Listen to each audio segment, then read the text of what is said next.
All right, so I don't even know what city we're in. It's like the Giria. Oh, yeah, that's right. On our way to Finisterre. This is our first night outside of Santiago. So, this great place that we're staying at, and I don't even know the name of it. Jason will have to leave it here for anyhow. Their breakfast tomorrow morning doesn't start until 8:30, which is too late for us to be leaving tomorrow. So they have a note down by the door that says that breakfast is from 8:30 to I don't remember what time. If you're going to be leaving outside of these hours, please let us know. We'll pack you a picnic. Okay, so we told them earlier that we were going to be leaving earlier in the morning. And they said, no problem, we'll have it all ready for you tonight when you come to dinner. You just take it to your room with you, and then you have it. And this is what they presented us with.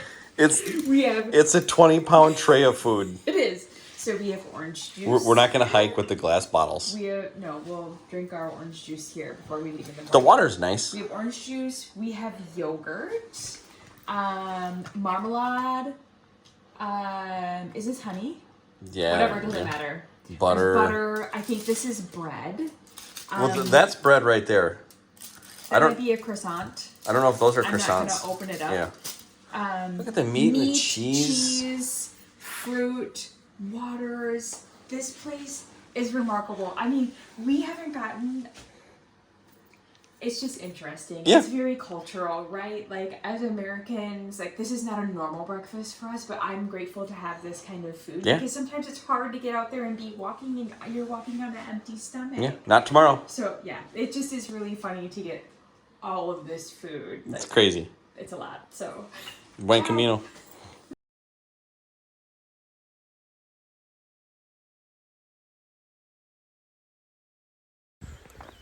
So it's 7:55 in the morning and we're heading out. We're supposed to be going to, I think it's like Santa Mariana. It's about 14 miles. You're so like, you told me we were going to have 2 12-mile days. Okay. Yesterday was like 13. You can't lie to me now. 12, 14, whatever. It's the same thing. It's not. Okay, so anyways, the room that we had reserved, they don't have a credit card or anything. It's just we've been texting, and he's kind of ghosted me. So the next natural stop, looking at the cities, is Olveiroa, which is 20, maybe 21 miles. We all know how easy Rec does with 21-mile days. Yeah, so I think we're going to just push, and we're going to do the 21 miles, which is nice because it sets us up for a couple of shorter days. I think tomorrow's like 12 miles. So 15 because Jason lies. And then the last is 8. And 10 because, again. Yeah. It'll feel like 20 because Carissa complains. She's not that bad. I'm just having fun. Yeah, so we're looking at 21 miles today. It's 58 degrees right now. It's going to get up to like, 85 today? Yeah. It's going to be warm. So we'll check back. Buen Camino.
So we're back in the countryside.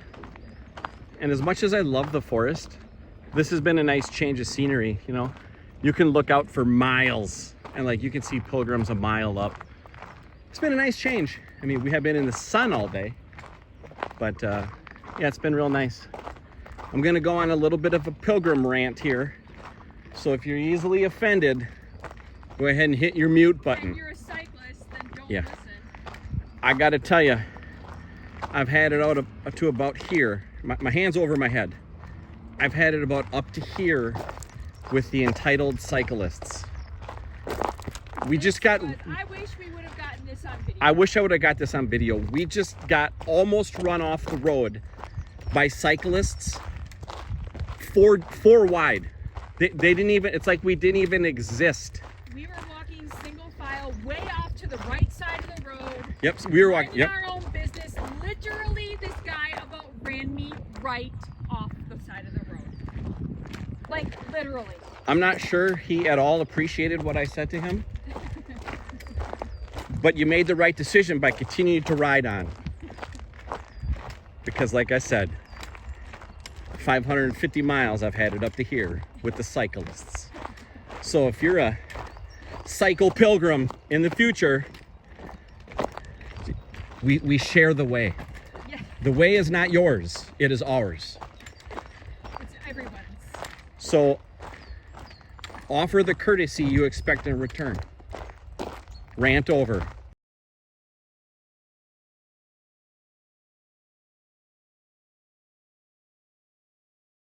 So, what you don't know is we had originally planned to only do 12, 13 miles today.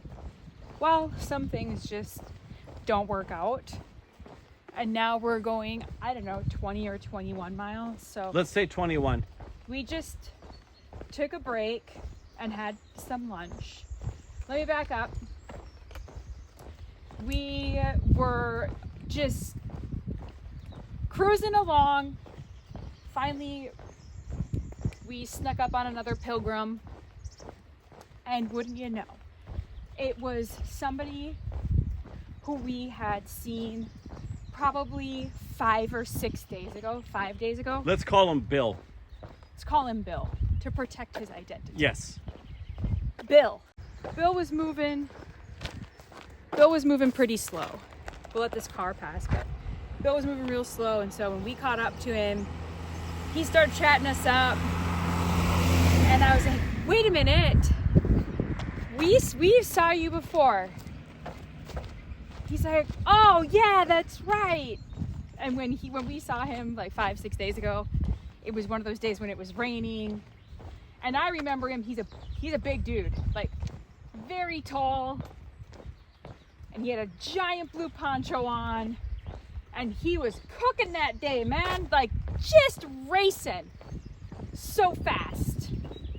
Anyhow, he gets to talking to us, and he's telling us about how he's having such a terrible day today, like one of the worst.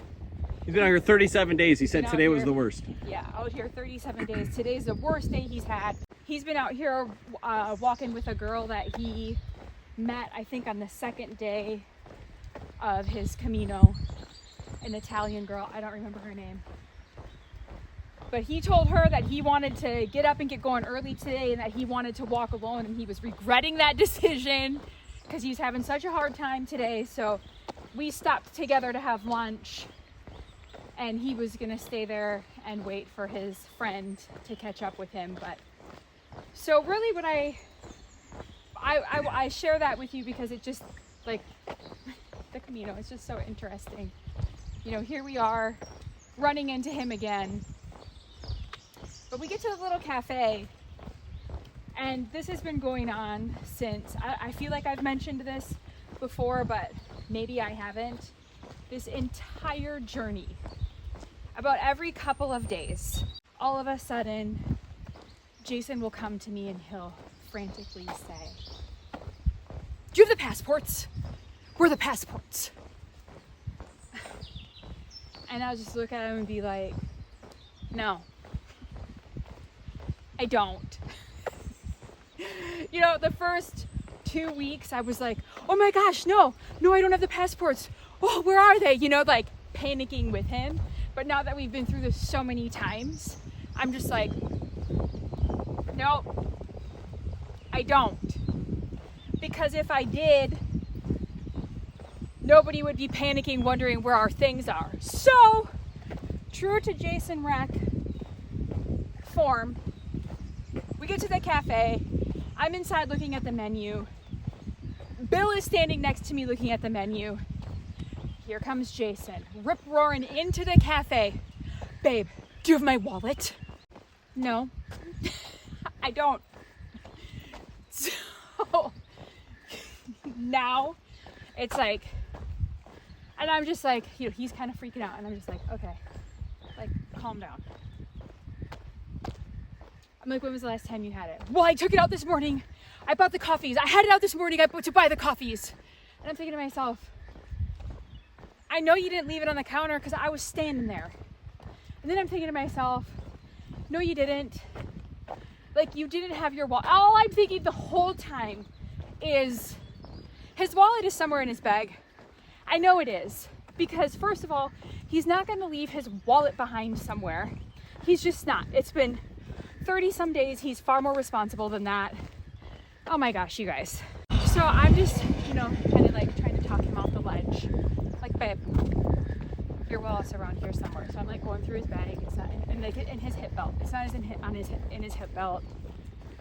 So I'm like, it's got to be in your bag. Like 5 minutes goes by and he says, what shorts did I wear to dinner last night? I'm like, I have no idea. I don't remember. Like, I hardly know what my name is anymore. So I go into his pack, unpack the whole thing. There's his wallet in the shorts that he wore last night. So as I'm coming on here to tell you about this, it's like so easy. Listen, we watched somebody a couple days ago go through this same thing. I don't know if he ever found his wallet. It was a younger kid, but lost his wallet at dinner. He paid for dinner, left. The people that he was having dinner with were inside the restaurant asking if anybody had turned in a wallet because the people that they were eating with lost the wallet. You know, it's such an easy thing to do. Like, when you're out here and you're tired and you're distracted, I mean, we've been really good about putting things away in the same spot. Like, we've become creatures of habit with things because you have to be organized like that. So now, as I'm coming to tell you this story, Jason's like, oh, I'm in a video so I can put it on YouTube, you know? Fine, no problem. Immediately, he stops and he looks at me and he's like, oh my gosh, I don't have my gimbal. It was literally sticking out of his hip belt. This is what I've been dealing with for 5 weeks.